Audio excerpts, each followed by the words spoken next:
कि आपके हाथ में अगर काम है ना, तो आप बहुत कुछ कर सकते हो, अचीव कर सकते हो। आप वन मैन आर्मी भी बन सकते हो, सब कुछ कर सकते हो। 2 साल से हम भी वही कर रहे हैं।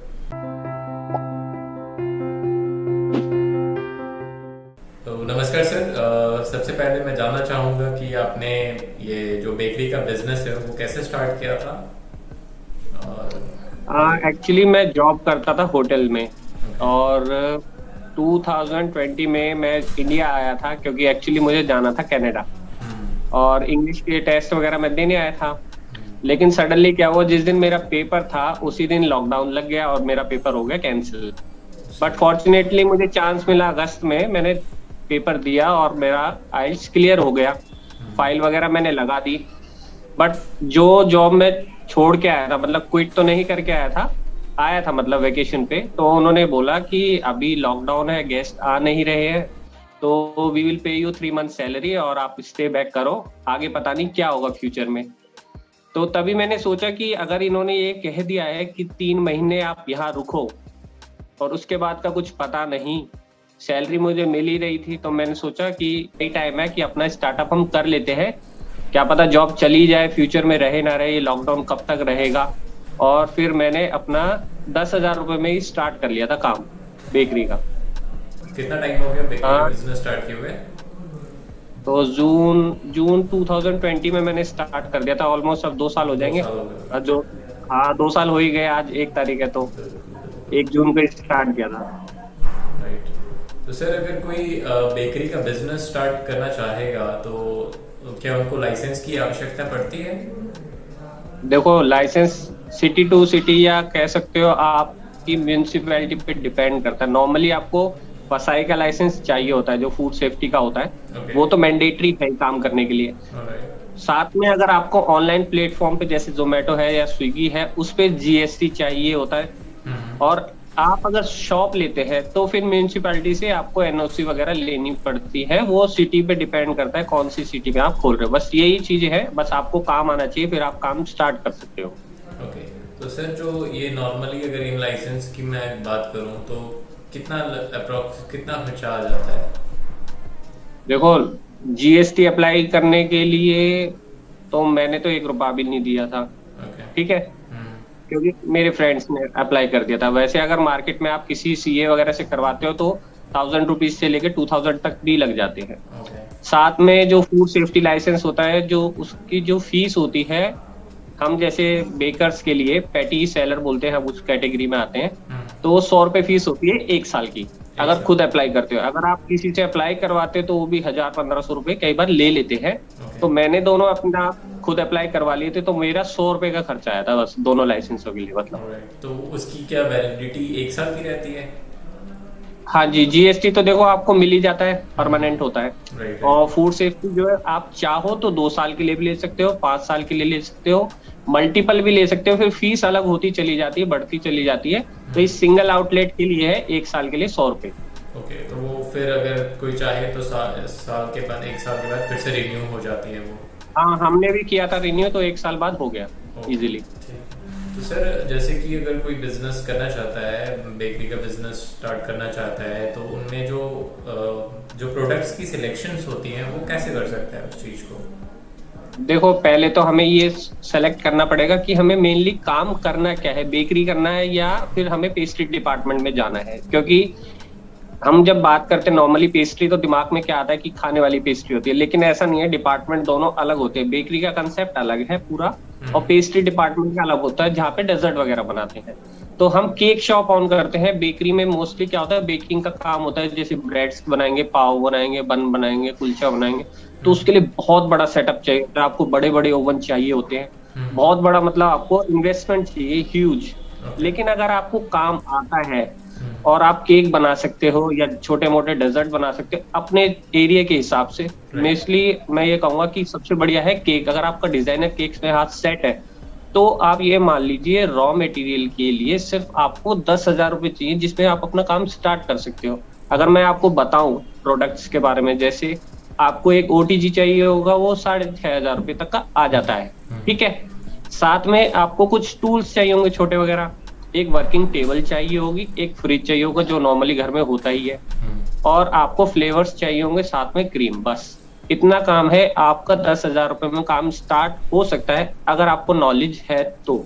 अगर जी। नहीं है तो फिर आपको फिर चाहे तो 1 लाख लगा लो चाहे 10 लाख लगा लो, वो भी कम पड़ जाता है। राइट, समझ गए। और इसमें इनमें जो है बेकरी बिजनेस में रॉ मटेरियल के बारे में कुछ बताइए सर। सबसे ज़्यादा मटेरियल कौन से देखिए, लगते हैं?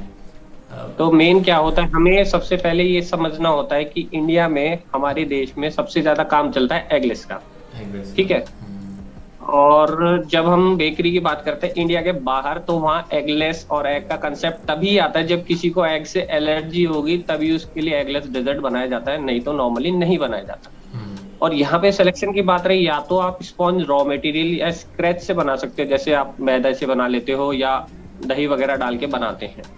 लेकिन मैं उसको इतना प्रेफर इसलिए नहीं करता, लेकिन जब आपको कमर्शियली जाना है तो आपको प्रीमिक्सेस यूज करने पड़ते हैं जो भी कंपनी बनाती है, या कंसंट्रेट पाउडर्स आते हैं वो यूज करने पड़ते हैं स्पॉन्ज के लिए, तभी आपका स्पॉन्ज अच्छा आता है। और स्पॉन्ज अगर अच्छा बन गया, फिर सेकेंडरी चीज आती है आपकी क्रीम का सिलेक्शन, कि आपको कौन सी कैटेगरी की चाहिए क्रीम, कस्टमर को कौन सी पसंद आ रही है, कितनी स्टेबिलिटी है क्रीम में, वो भी तभी पता चलती है जब आप उसको यूज करने लग जाते हो। दो चीजें ये हो गई मेन। साथ में आती है आपकी चॉकलेट, डार्क कंपाउंड यूज कर सकते हो या कोवेचर चॉकलेट होती है। और फिर आते हैं फ्लेवर्स, कि फ्लेवर आपको कौन सी कंपनी यूज करने हैं, ये सब रेडीमेड भी आता है, आप चाहे तो खुद बना सकते हो।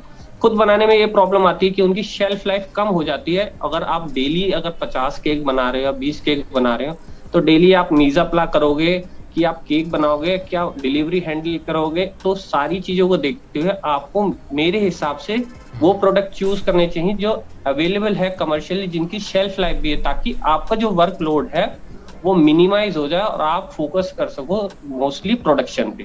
प्रोडक्शन पे, राइट।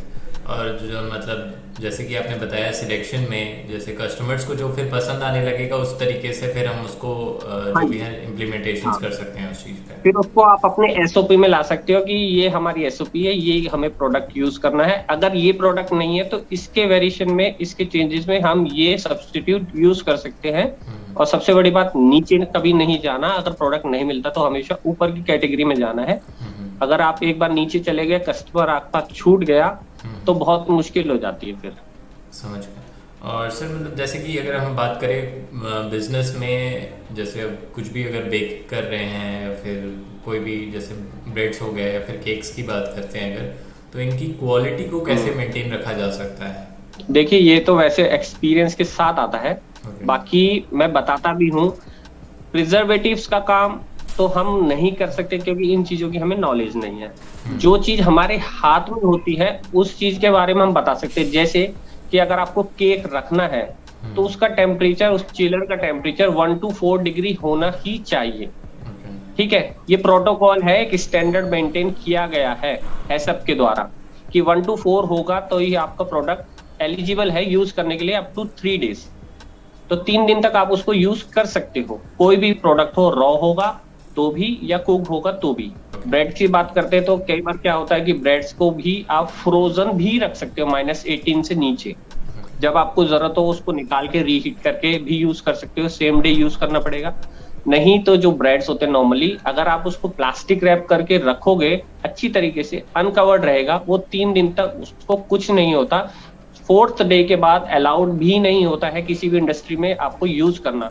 बट क्या होता है, कमर्शियल जो बेकर्स होते हैं या बड़ी बड़ी कंपनियां होती हैं, उनके पास एक रिसर्च एंड डेवलपमेंट पूरी विंग होती है। वो प्रिजर्वेटिव्स कितना यूज करना है या नहीं करना, क्योंकि ज्यादा यूज करेंगे वो कैंसरस भी हो सकता है, नहीं यूज करेंगे तो प्रोडक्ट खराब भी हो सकता है। तो उनकी नॉलेज फिर उन्हें ज्यादा होती है। अगर आपको छोटा बिजनेस स्टार्ट करना है तो आपने पहले तो कम बनाना है, डिमांड के हिसाब से बनाना है, और अच्छी तरीके से रैप वगैरह करके ही रखना है हाइजीनिक प्लेस पे, तो आपका 3 दिन तक प्रोडक्ट वो चल जाता है। ओके, जी सही बात है।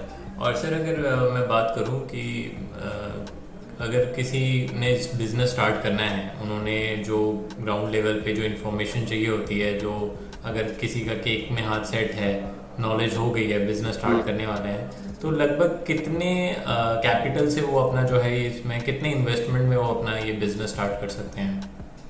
देखो, अगर जीरो से बात करें और पहले ऑनलाइन की बात करते हैं, तो ऑनलाइन अगर आपको स्टार्ट करना है तो आप घर से भी स्टार्ट कर सकते हो, घर में एक अपना सेपरेट एरिया बना के वहां पे स्टार्ट कर सकते हो। आपको एक नॉर्मली एक एसी रूम तो चाहिए होगा, क्योंकि बहुत ज्यादा गर्मी है, केक उसके बिना चलता नहीं है। ठीक है, एसी की कॉस्ट आपको लगेगी, अगर है तो वो भी फ्री है। दूसरा, आपको एक फ्रिज लगेगा जिसमें आप अपनी चॉकलेट वगैरह बना के, गार्निश वगैरह बना के तैयार कर सकते हो। साथ में एक ओटीजी लगेगा जिसमें आपको स्पॉन्ज बेक करने हैं। 3 मेन कॉस्ट तो ये हो जाती है। एक आपको लगेगा हैंड बीटर, जिससे आपको अपनी क्रीम को बीट करना है। ये 4 मेन प्रोडक्ट लगते हैं, और इनकी इनिशियल कॉस्ट अगर ऑनलाइन की ओवरऑल ले भी ले, सारा रॉ मटेरियल भी जोड़ लेते हैं, आप 50,000 के अंदर अच्छा सेटअप घर में स्टार्ट कर सकते हो। टूल्स वगैरह, बॉक्सेस वगैरह सब कुछ ला सकते हो। अगर ऑफलाइन की बात करें, जैसे हमारा एक ऑफलाइन आउटलेट भी है, तो हमने ये रियलाइज किया सबसे पहले मार्केट का सिलेक्शन बहुत जरूरी है। अगर आपका मार्केट गलत, आपने चूज कर लिया प्रोडक्ट हाई लेवल का है और कस्टमर वहां थोड़ा डाउन लेवल के हैं, तो आपका शॉप ज्यादा नहीं चलेगा। दूसरा, आपकी जो शॉप है एकदम सुपर शाइनी होनी चाहिए। उसके लिए आपको मिनिमम, आपको दुकान को भरना है ना, अगर 10x10 की भी, तो कम से कम 5 लाख रुपए भी लग जाते हैं। और 10 लाख अगर आपकी पॉकेट अलाउ करती है तो वो भी कम पड़ जाते हैं, अगर आपको बेकरी और केक का काम करना है तो ऑफलाइन। तो सबसे बढ़िया मैं ये प्रेफर करूंगा कि आप ऑनलाइन जाए, अपने प्रोडक्ट को कस्टमर तक पहुंचाए, क्योंकि कस्टमर को क्या चाहिए, टेस्ट। उसको ये मतलब नहीं है कि आप कितना रेंट दे रहे हो, क्या कर रहे हो, क्या नहीं कर रहे हो। आज के टाइम में सबसे बढ़िया मार्केट होती है ऑनलाइन।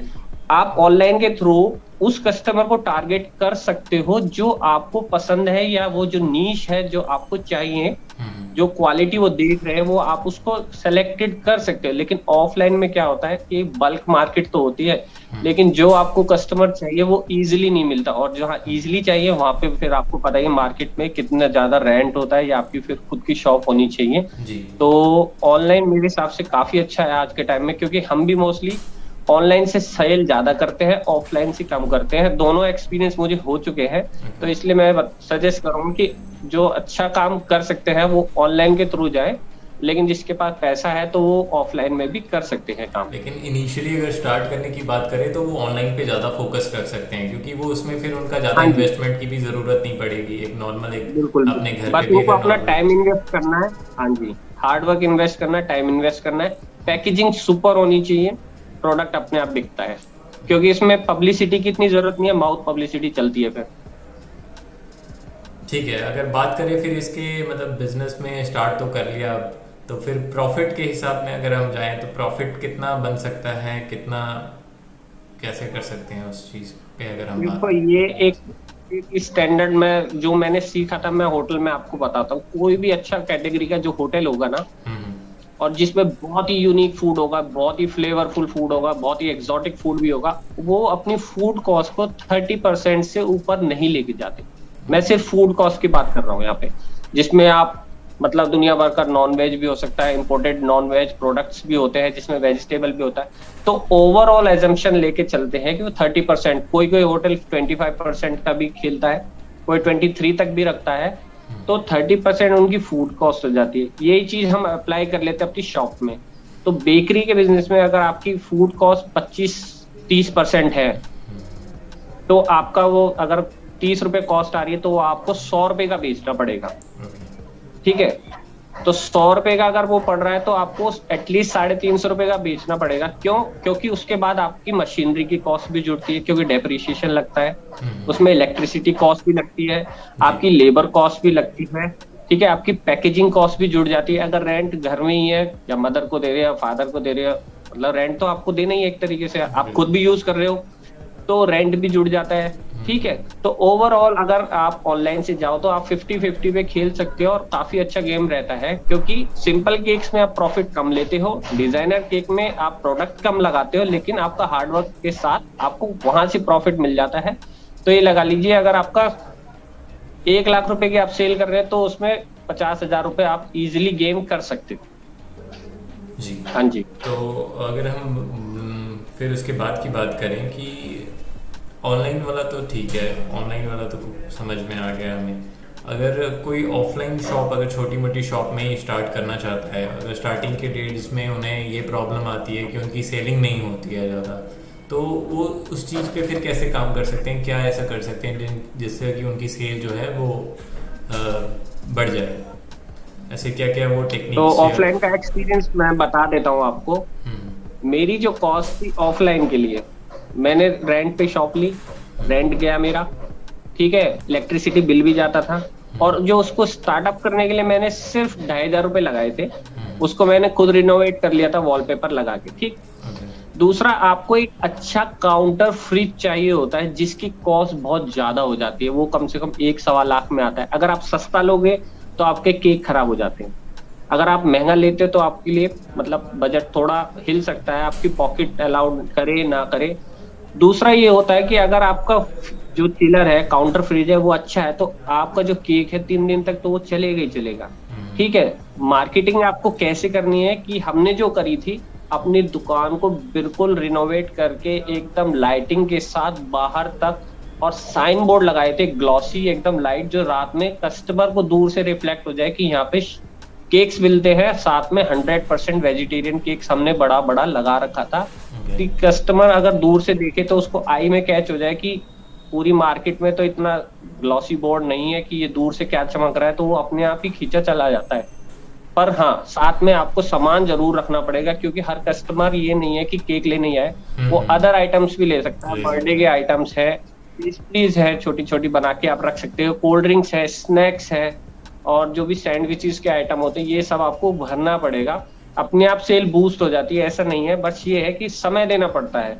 अगर आप सोचे कि आज आपने शॉप खोल ली है और कल से बोला यार काम नहीं चल रहा, हमें जाना पड़ेगा, तो ऐसा नहीं है। एटलीस्ट आपको 6 मंथ का बैकअप अपने आप को मेंटली भी तैयार करना है, फाइनेंशियली भी तैयार करके चलना पड़ेगा कि 6 मंथ तक तो हमें अपने पॉकेट से ही लगाना है। उसके बाद माउथ पब्लिसिटी जब होगी, जब आपको प्रोडक्ट अच्छा निकलेगा, तो कस्टमर की रीच अपने आप आ जाएगी आपके पास तक। क्योंकि हमें अभी 2 महीने हुए हैं, तो हमने ये सब चीजें देख ली है और हम इस पे और वर्क कर रहे हैं अभी तो। ओके, तो ये 2 महीने का जो टाइम है वो अपने मतलब शॉप में हो गया आपको? शॉप का जो बिजनेस कर रहे हैं? हाँ जी, हमारे दोनों प्लेटफॉर्म है, ऑनलाइन भी है, ऑफलाइन भी है।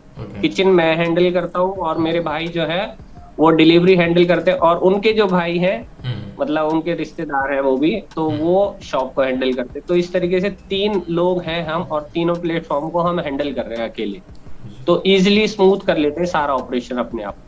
बहुत बढ़िया। तो वही है, मतलब यही कुछ पॉइंट्स हैं, जैसे कि अगर क्वालिटी मेंटेन कर सकते हैं, मतलब अगर स्टार्टिंग में थोड़ा प्रॉब्लम आ रहा है, सेल नहीं है, तो उस तरीके की हमें फ्रिज वगैरह रखनी पड़ेगी जो 3 दिन तक हमारे बिल्कुल केक सर, को क्योंकि सही रखता है। हाँ जी, हाँ, क्योंकि हमने एक काउंटर फ्रीज लिया था, जो एक्सपीरियंस मैं बताता हूँ।